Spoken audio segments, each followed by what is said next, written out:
Hello, welcome to our book club. Today we continue with Honorverse, right, on Basilic Station, and today we have in chapter 25 and 26, if we have time. Okay, Whoa, tell us please, do we have anyone new in our character list? Someone you don't know? Only Johan.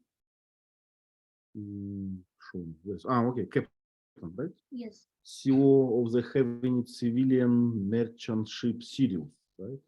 And the player in Heaven's Operation Odyssey. So what a nice names, right? Sirius and Odyssey. What is Sirius for? Big star. Big star. Big star, Sirius. But probably it's a kind of a Greek god, right? Maybe, but this star is bigger than the sun. Than the sun. Star is, but star is the sun, right? But another system. Okay. Sirius is also the brightest star in the sky, just to let you know. Is it the one in a polar bear?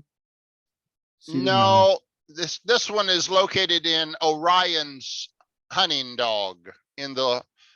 There's a dog at Orion's feet. This star is located in Orion's dog. Okay. Okay, so we have questions, courtesy of Teacher Lee. Thank you very much. And we can follow them and discover the whole story. Okay, let's start with the first one. Anyone? Do we have volunteer for this?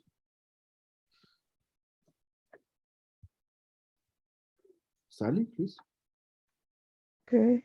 What was the purpose of this meeting of all honors department heads? Okay, she wants to share the information about the holy mekoha, the good and the bad of worlds, to advise not to pass the winter in the Delta cities. She wanted to make sure everyone was on the same page and to brainstorm for ideas and suggestions. Right. So brainstorming mostly, right? So we're changing. What is brainstorming, Sally? How it's usually done? To discuss things until all the information that they can come up with is on the table.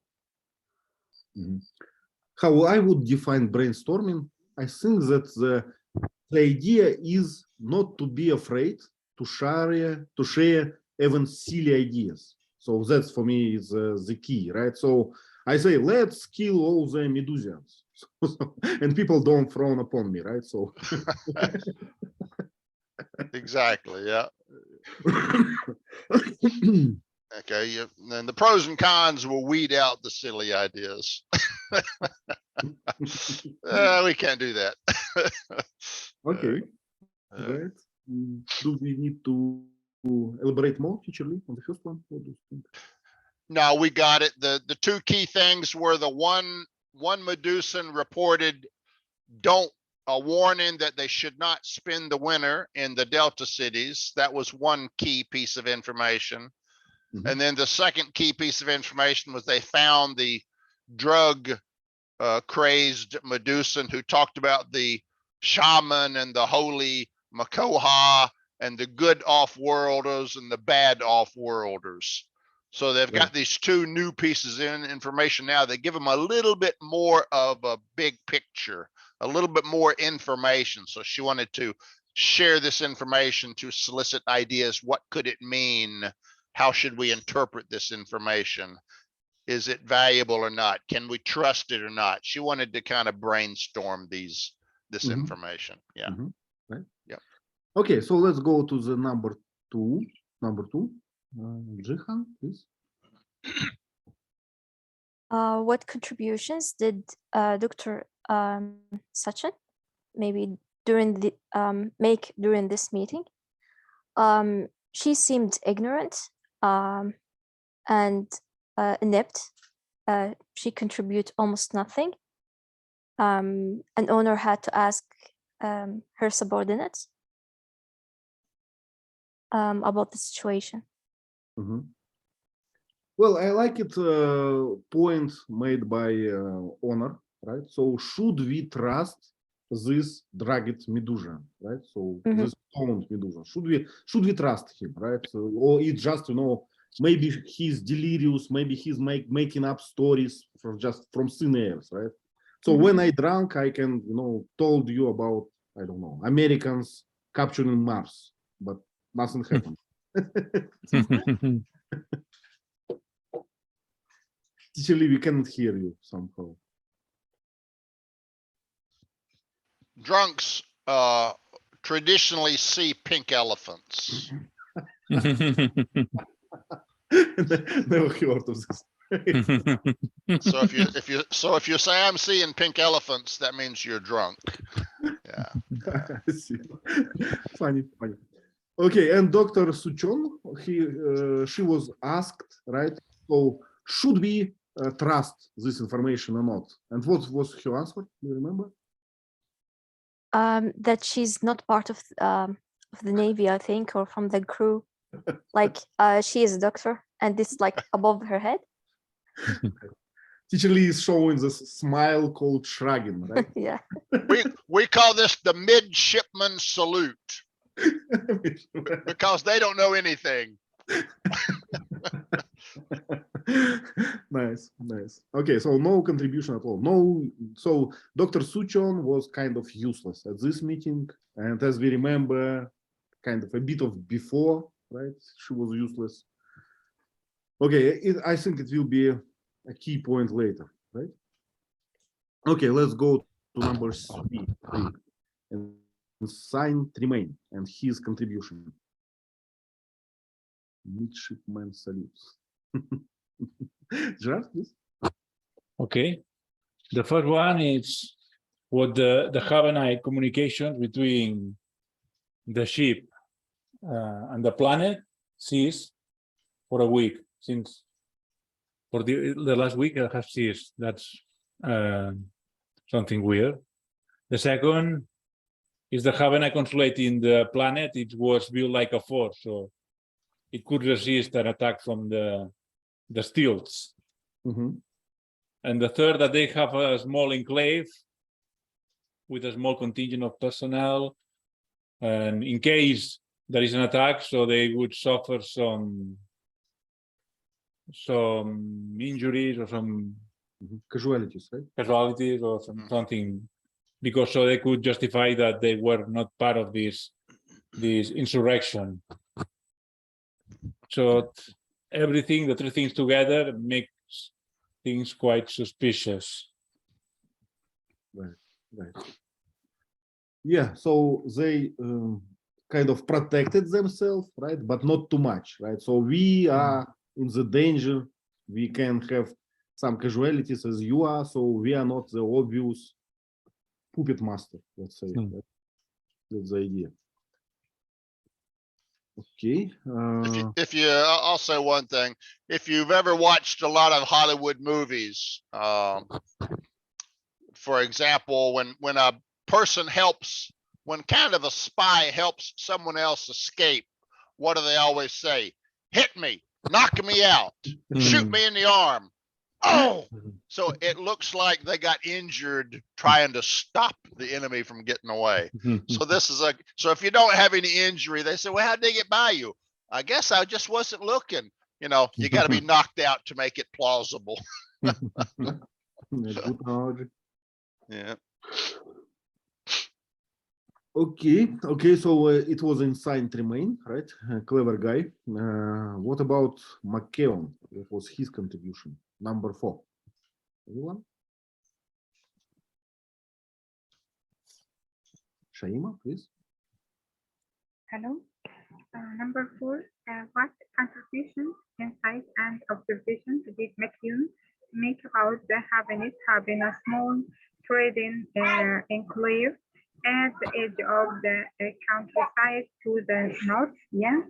And McKeon point out that if an uprising does break out, it would look suspicious if no Havenites were injured.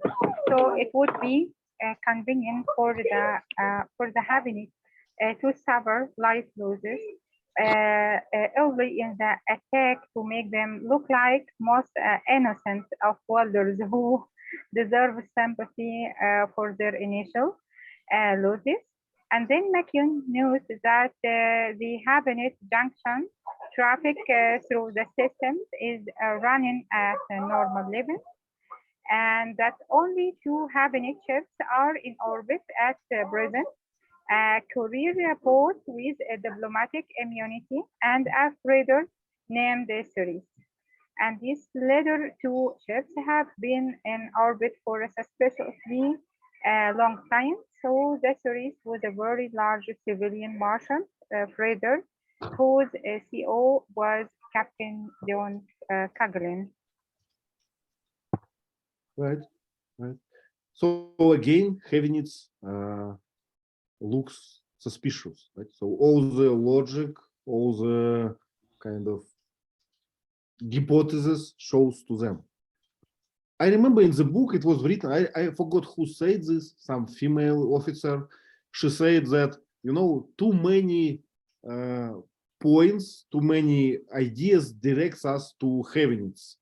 We should consider other options as well, right? We cannot be staying on only one.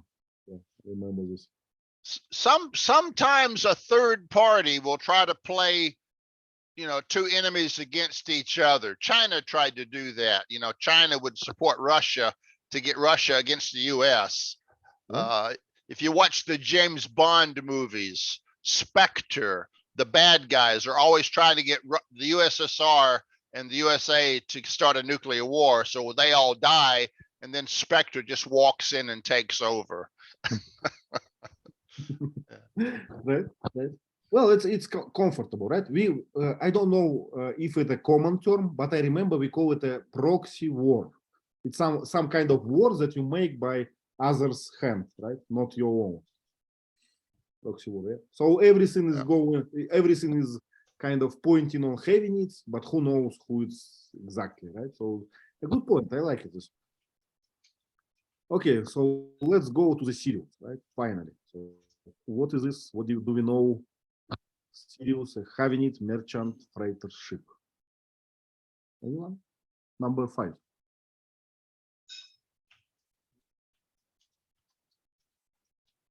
Shaima, please. Okay, number 5. What do they know about the Sirius Havenite merchant freighter ship? When Sirius left hyperspace to orbit Medusa, they said they had noticed a fluctuation in their Waranetsky tuners and declared an emergency. So they have been sitting in orbit for a long time, waiting on replacement parts to be shipped from heaven. And Santos became suspicious at hearing this because the tuners usually exhibit clear signs of wear and tear. I like this expression.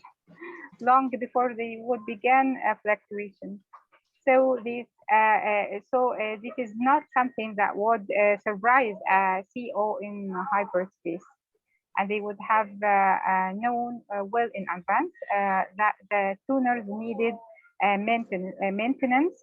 And another point was this type of fluctuation would have been more noticeable going into hyperspace and less noticeable coming out of hyperspace.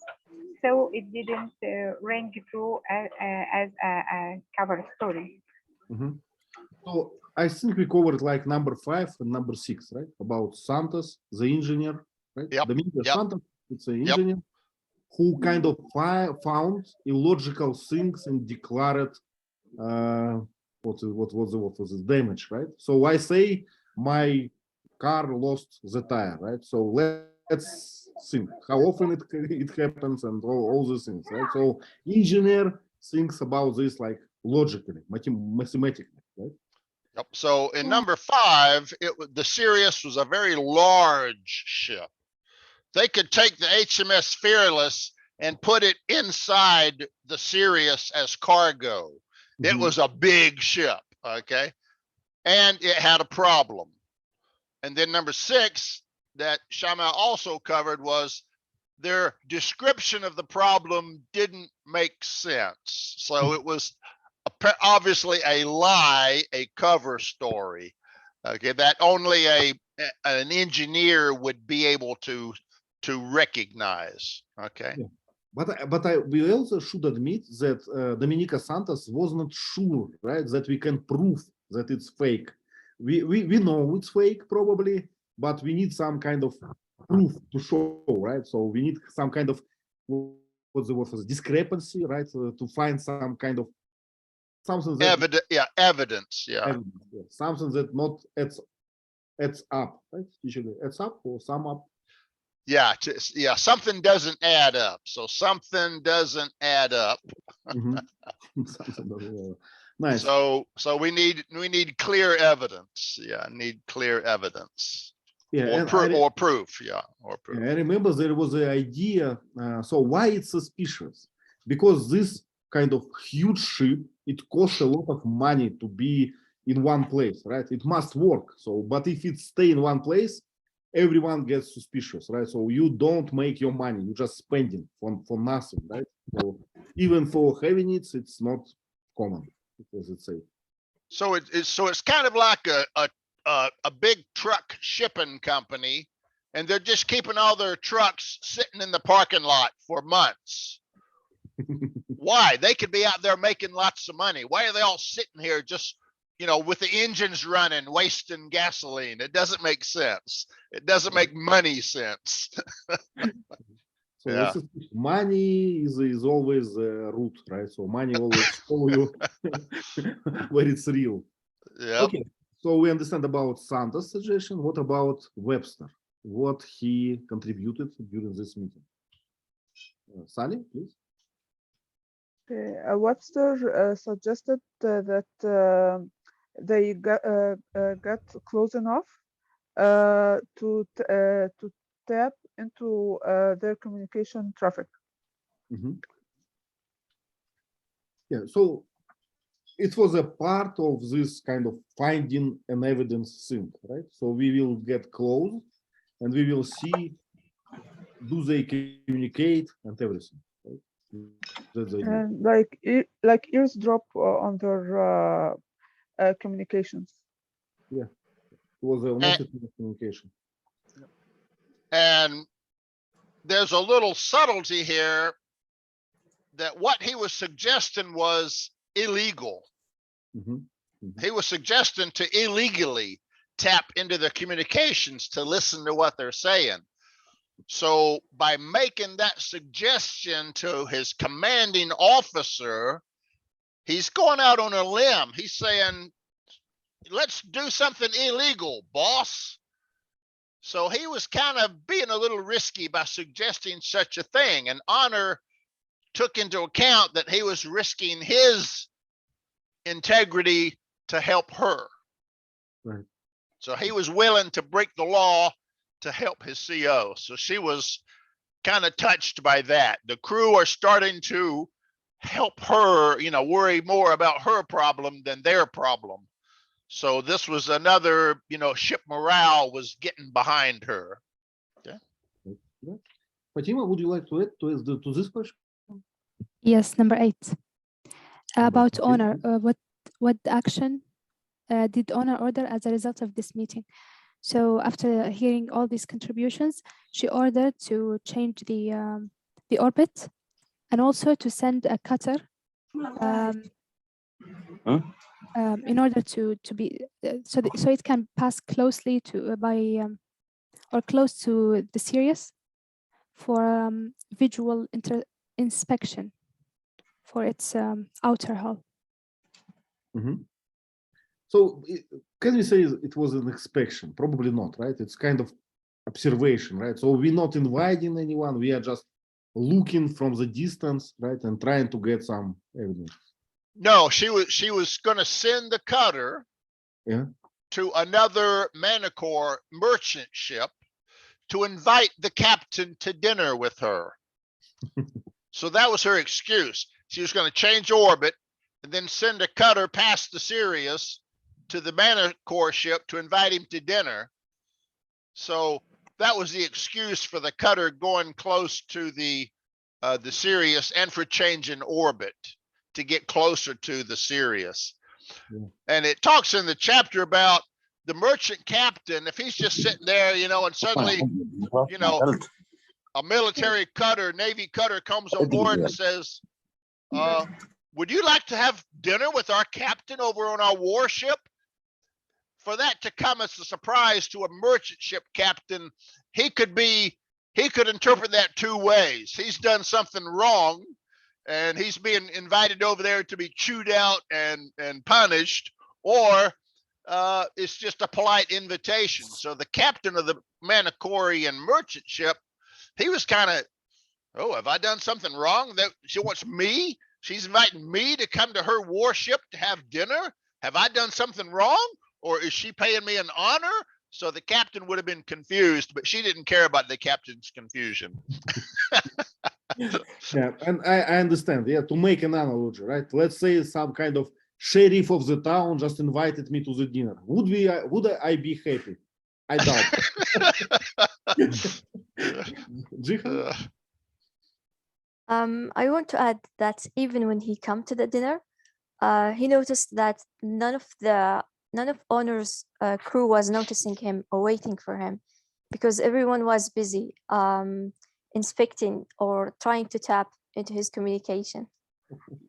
Yeah, he was just an excuse. He was just a ploy to give them a reason to get close to the Sirius. They didn't really care about him at all. So he came, had dinner, and left. Funny. Probably it will be a kind of a miracle, kind of a riddle for this guy for a long time, right? So what it was, why I wasn't invited. What was that all about? Yeah, what was that about? I like an old, anecdote, kind of a joke story about this. One guy got kind of killed, and he's now in the heaven, and angel asking him about his life, before to decide where to go, to the hell or to the heaven, right? And the guy answered all the questions and then asked, what was the goal of my life? So why I was important in this life? And angel told him, in 1963, you was in the train and one guy asked you to pass the salt. Do you remember this? He said, no, but it was your kind of life goal. It was why you was on the yours. Speaking about this Manticorian captain, right? Yeah, so the rest of your life was just fluff. It was meaningless. Yeah, it didn't matter. Yeah. Okay, yeah. number 9. So who was the real unspoken reason that Honor thanked everyone at the end of the meeting? Anyone? Or what was the real reason? Jihan, please. It was because everyone was like sticking their necks out for Honor and suggesting. I remember one of them suggested something unofficial, like it could damage their crew, their career, life. So that's why she thanked them.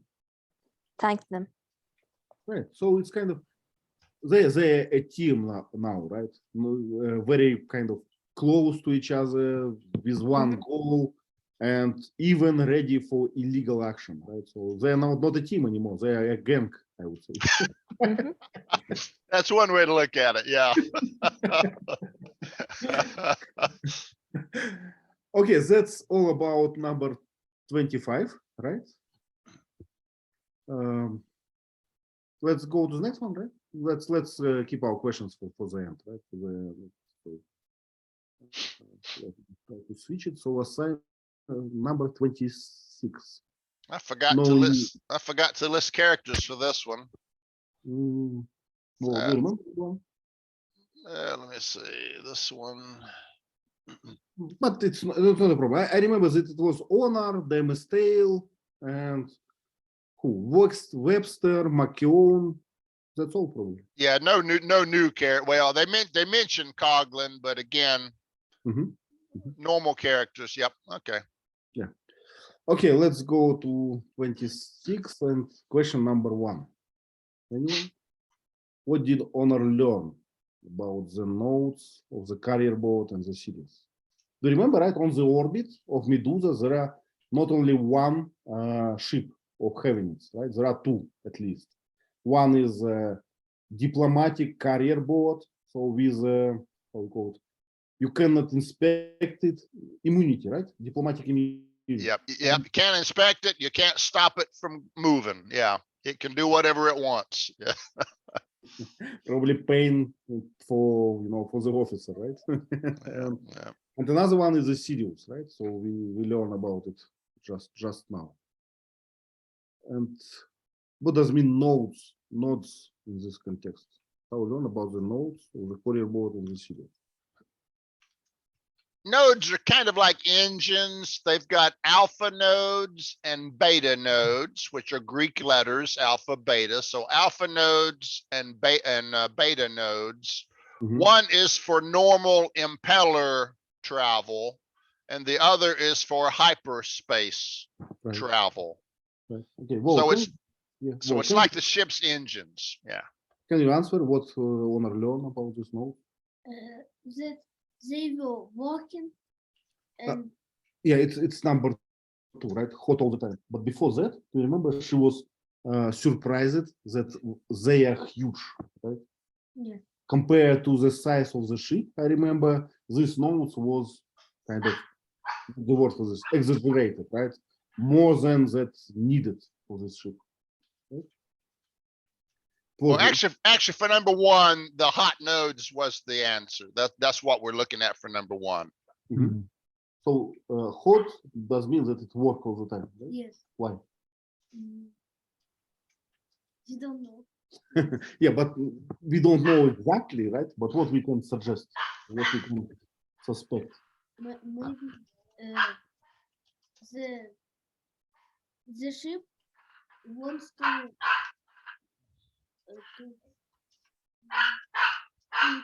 move very fast. Will be new. Yeah, to be ready, right? To be ready just in case I'm ready to immediate action, right? Have you ever seen bank robbery in a Bollywood movie? So, No. bank robbery, no? So when some gangsters go to the bank and rob it, take money from the bank. Have you seen? So usually there is a guy outside the bank sitting in the car, right?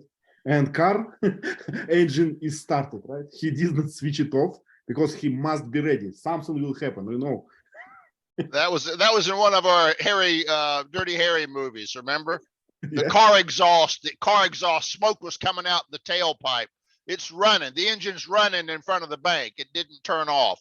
Why? Right. Something will happen, right? So it's not without reason. Yeah. Okay, so but Honor does not know exactly, right? It's only kind of suspicious, only suggestions. Shaima, would you like to add to this? Okay, for number 1 again. Yeah.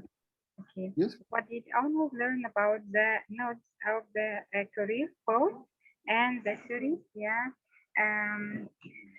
Honor noticed that the Martian service ship, PMS Sirius, was a very big ship, and the fearless herself could have been stood comfortably in one of the freighter's main holds, and that source of carrying capacity lynched way to Santos observation that letting that much ship sit idle any longer.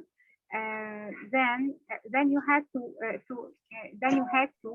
was like putting money straight on the airlock here, and no owner, not even a government bureaucracy like Haven's Ministry of Trade would do that without a very good reason. This is for Honor.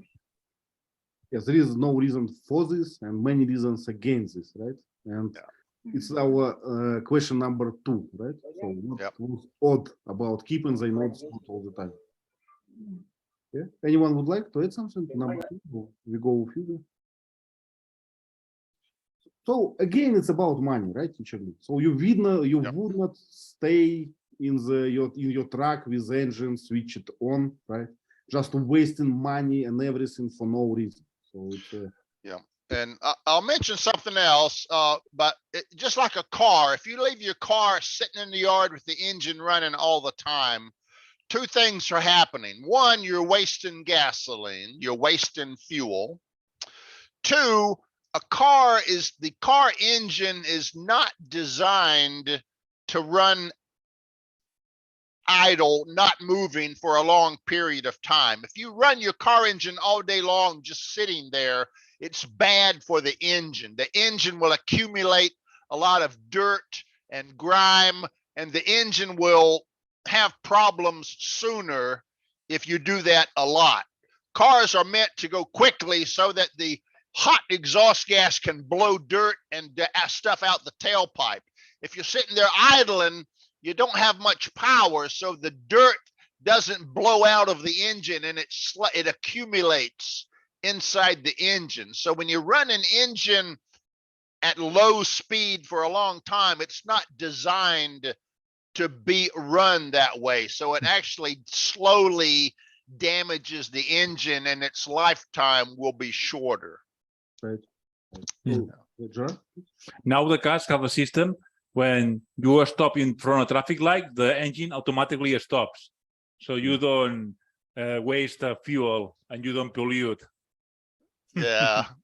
But it's very Gerard, to tell you the truth, I saw that only in Spain. So, but it was like almost in many cars that I have seen, but not only in Spain. Never. But Because in America, fuel it was cheap, but now it's expensive. It's becoming expensive. But to me, that's counterproductive because one, you may end up using more gas starting the engine more often because you use more gas to start the engine than if it's running steady. And two, to turn the car off and on more often, that is more wear and tear on the engine. So I'm not sure that's really a smart thing to do. It sounds good. Yeah, probably they calculated something. Let's hope they found pros and cons. I think it depends on the traffic itself. Like, for example, in Egypt, the traffic is it takes longer time, and the line of the cars are much larger. So, like, if the last car in the road will wait until the light becomes a green, they will wait maybe like 15 or 20 minutes. So yeah, so Yeah, in that case, yeah. 20 Yeah. minutes, unbelievable. Yeah, Jihan, yeah, would you like to say something? yeah, I agree. Yeah. Yes, it's about the hot engines. I guess they are like maybe they are doing this because if Honor managed to have the clearance to inspect their ship, they would run away. They will not tolerate or give up. Yep. So maybe they are ready Well- for something like this. Well, no, remember the Sirius had already been inspected by Pavel Young. Mhm. So that's why they could not inspect it again. It had Mm. already been inspected. So the Sirius knew that they couldn't be inspected again. And Mhm. Pavel Young didn't really inspect it. He just looked at their paper and said, yeah, you're okay. So they really have never been inspected properly.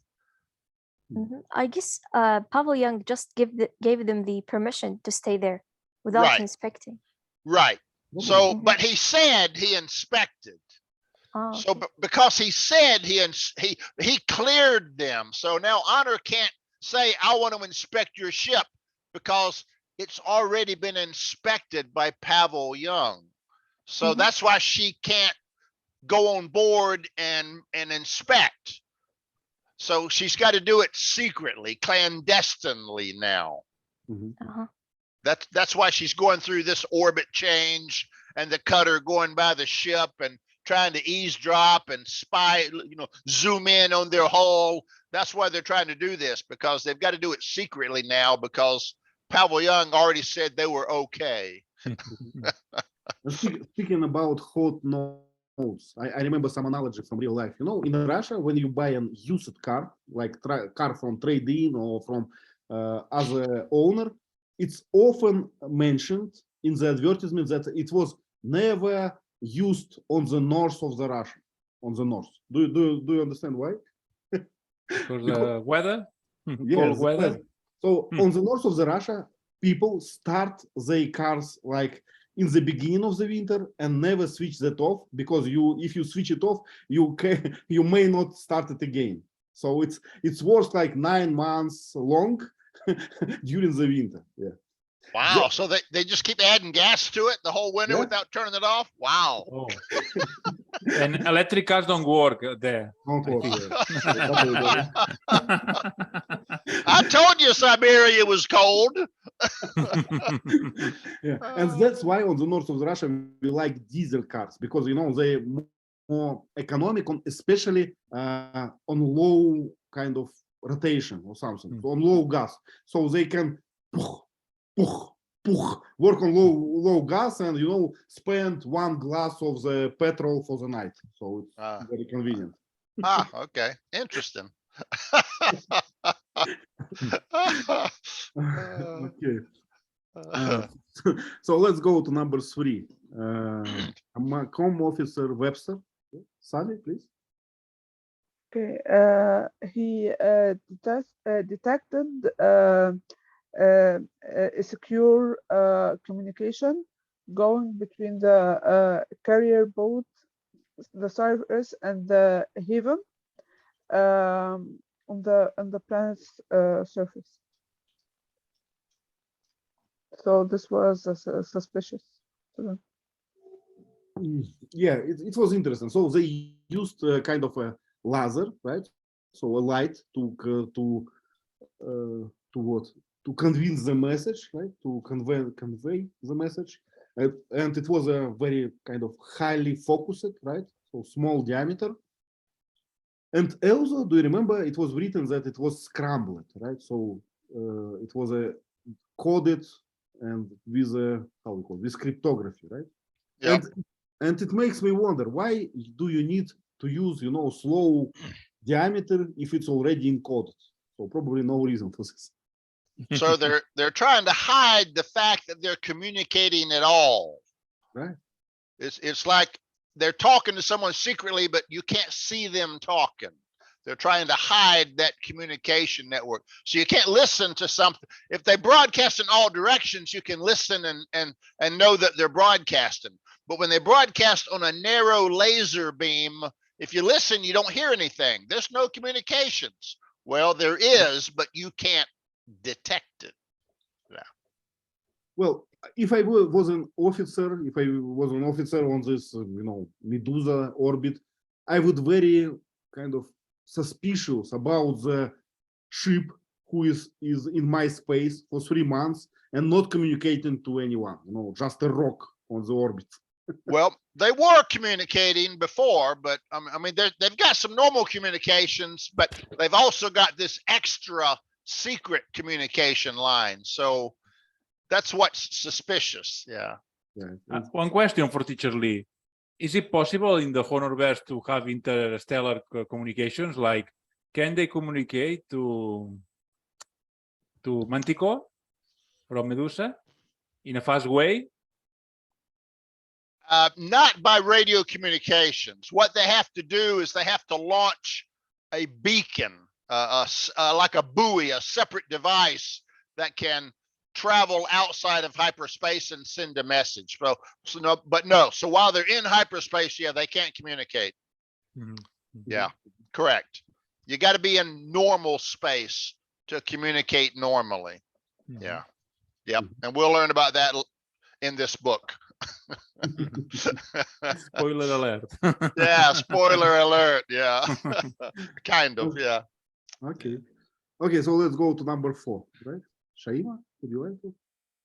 Okay, number 4. What orbit change did Honor order?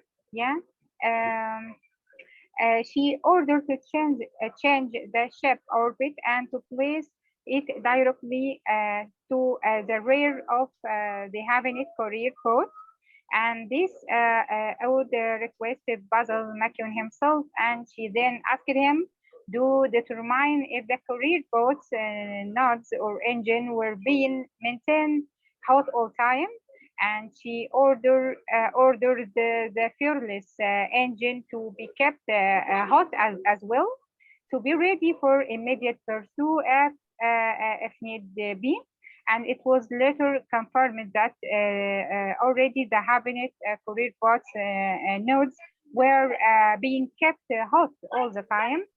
And the main concern with Honor is she had two targets, the courier boat and the Sirius, to ready to leave the system any moment, but she could follow one of them. Yeah, so Right. actually, That's number 5. Yes. So she did 4 and 5. Okay, that's good. All right. okay, what do you think about this carrier ship? It has diplomatic immunity, right? So looks like it's useless, you know, to be close to it, because legally you cannot detain it, right? Legally you cannot interfere unless it's already a war started, right? Yep. So if both of the ships start leaving the system at the same time, she's got 2 problems really. She's got 2 ships to stop, but she's only 1 ship. And the courier ship, she can't stop because that's got diplomatic immunity. So she can't stop the courier ship if it wants to leave the system. She can stop the merchant ship maybe if she has a good reason, but she can't stop the courier ship. So she's got 2 ships to chase or to, you know, to try to stop, but and 1 she can't touch.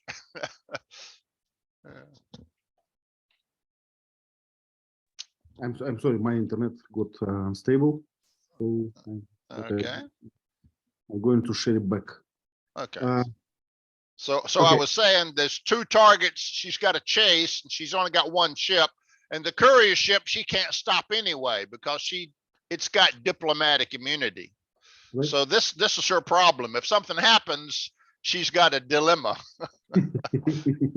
Yeah, and one ship is a huge, right? Probably, I don't know, if she has enough power to stop it. I'm not sure. I don't know. And now, but military ship probably can stop anything, right?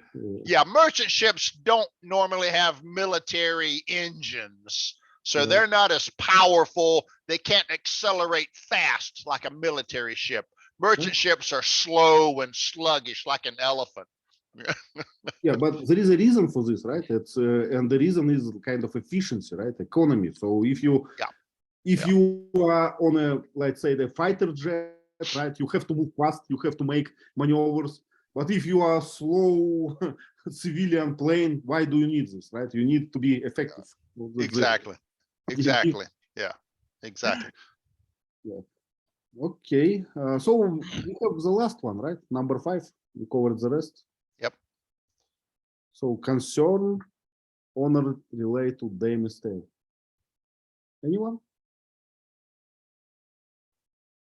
Fatima? Jihan, please. She answered that one already. Ah, you already answered. Number 5, Yeah, right? yeah, that's where you got 2 targets to chase. Yeah, Shaima covered that. Yeah, number 6, you mean, right? Yeah, number 6 we need to do. Yeah.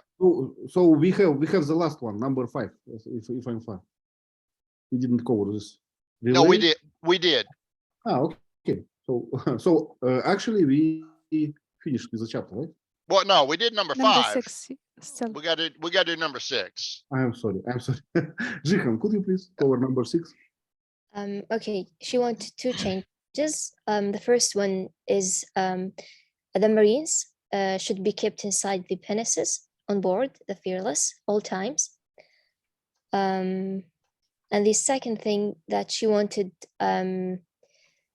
Lieutenant Montoya instead of Suchon, Dr. Suchon, because she was incompetent, and because she wanted the best medical team or personnel in her ship. Yeah, it looked like she is going to get rid of Suchon, right?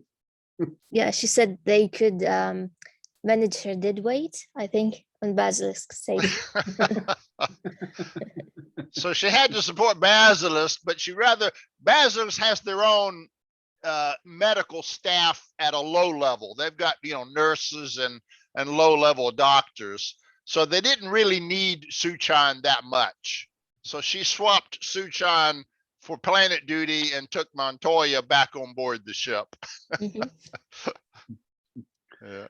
Yeah, Okay. probably it will play some role, I guess. I guess in future actions. Well, what does it mean when you want the more competent doctor on board your ship all of a sudden? What does that imply to you? So you are getting ready to something, to be hot. You're expecting ship casualties. Mhm. I want the best doctor on board the ship right now. Yeah. Okay. And Well- why? Let me ask one more question. Why, Jihan, did she want all the Marines on board the ship? Do you remember? She wanted them like to surprise the enemies. She she didn't want to reveal them or where their destination will be. Well, yeah, actually, yeah, I was mistaken. In the previous chapter, she wanted them all on board the Fearless, right? Mhm. In number 6, what did you say she did in number 6? She wanted all their pinnaces to be in the Fearless ship inside. Well, Right. and no, they already had the pinnaces back, and they had the Marines all on the ship. Yes. But she ordered something here that was even more significant.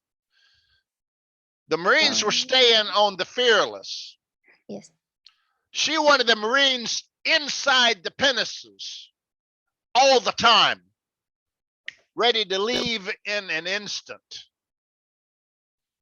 So the Marines before were staying in the ship, and they would have to run to the pinnaces and get on board the pinnaces. It might take them 10 or 15 minutes to load into the pinnaces and then take off. She wanted the Marines inside the pinnaces all the time, sleeping inside the pinnaces, so that if something happened, they just start the engine and go. So she's expecting the Marines to be needed immediately now. Mhm. So that's the change that she made. Another point that I can think of, I don't think if it's true or not, but I can think that it's kind of, divide, not to put all the eggs in one bucket, right? So you have more than one goal. If Havenites start to shoot in your ship, you will Yep. have at least two different targets. But it's like you've got 3 vans in the parking lot, and you've got Marines sleeping in a motel. Now she wants the Marines sleeping inside the vans.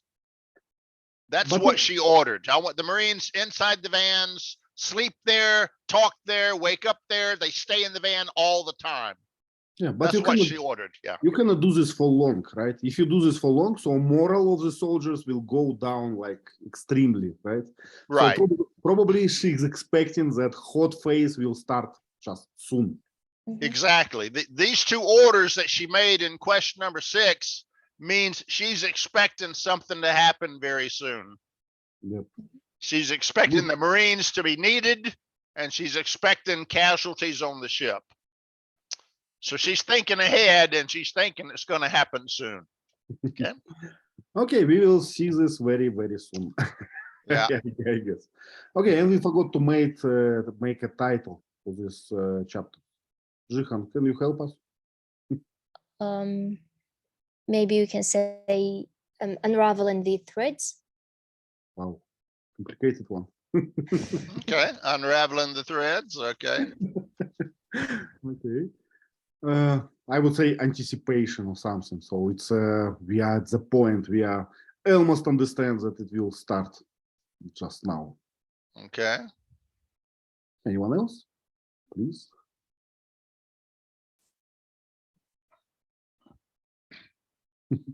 Okay, that's all for today. Well, guys, if you have any questions, it's time. We still have a kind of 5 minutes or so for any questions. If you have, Jihan, please. I'd like to ask about the meaning of one word. It's overhead in this sentence.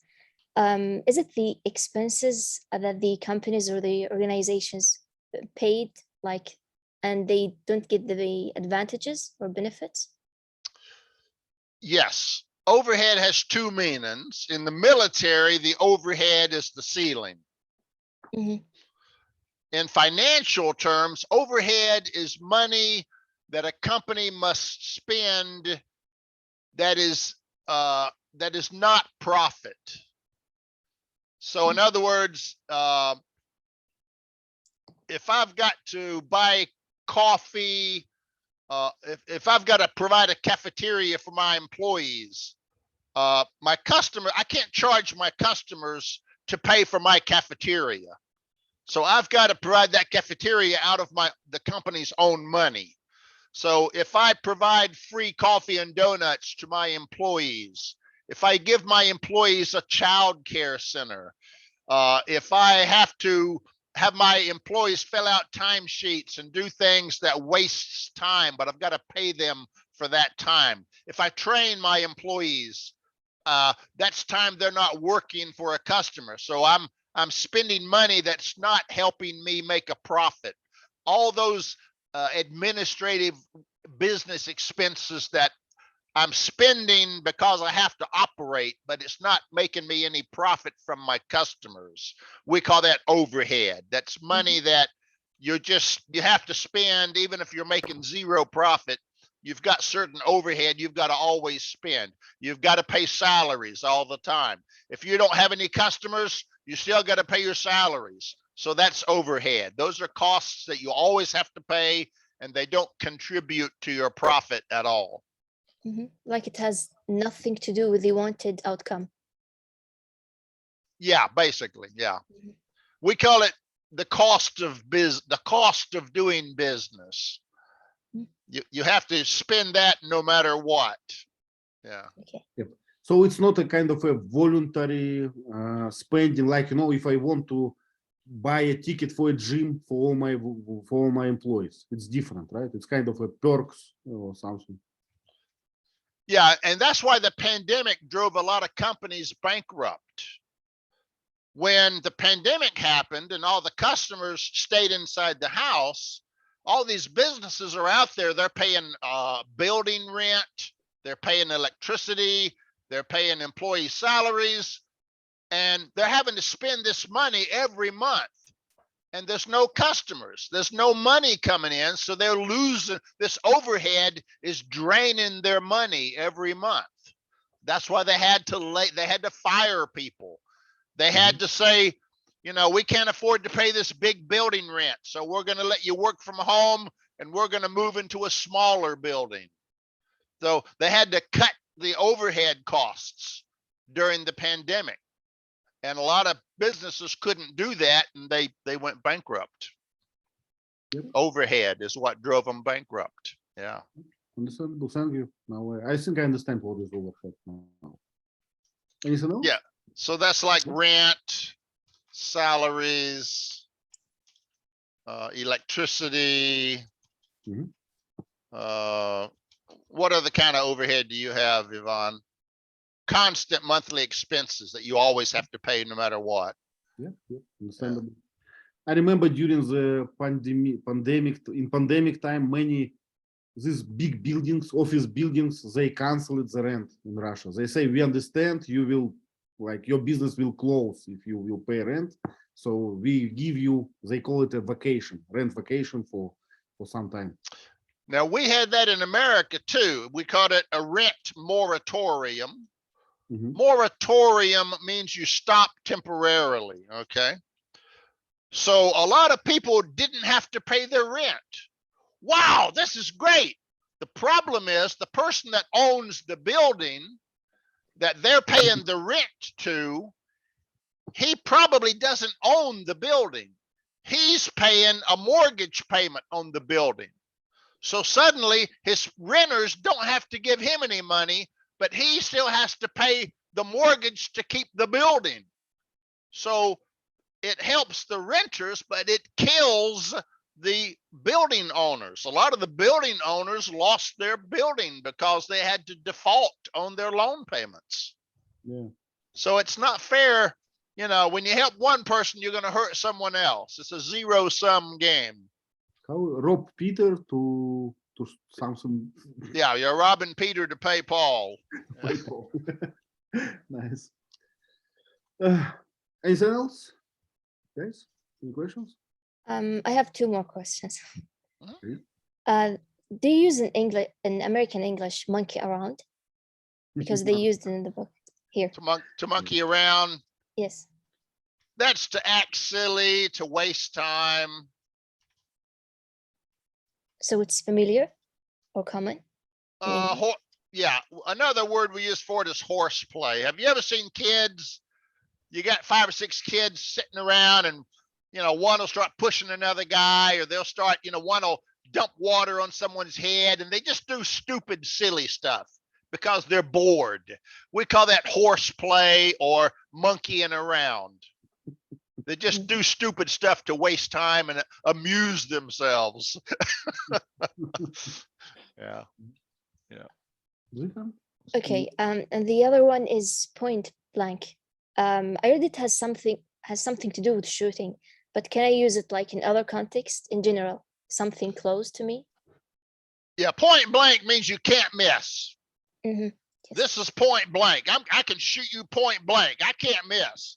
So point blank means that you're so close that when you shoot, or you're going to hit your target. Yeah, when you shoot, you're going to hit your target. You can't miss.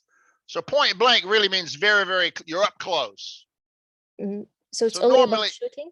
It's about range. Yeah, it's about distance. Point blank means that you're up real close. Mhm. So if I said, you know, you need to confront him point blank, that could mean you need to be face to face looking at him, Mhm. Okay. not over the phone, not by letter. You need point blank communications. That means face to face, you know, where the guy has to hear you. Okay. Yeah, and what is the origin of this? So point is it's what? It's a silk. I don't know where that comes from. Okay. I have no idea. I makes tried to no- find a logical explanation, but Yeah, it makes no sense to me at all. I'll have to look that one up. Yeah. So point blank means very short range. Okay, point blank means you're very, very close. You can't Mhm. miss. Mhm. Okay. Okay, so I guess that's all for today, right? We will write the continuation in our classroom and in the chat. And thank you for Quizlet again, Jihan, and You're welcome. nice job. And let's do to the next chapters, right? I can't wait. So see you, see you on the next week. Yes, Bye. thank you so much. Bye, everyone. Bye bye.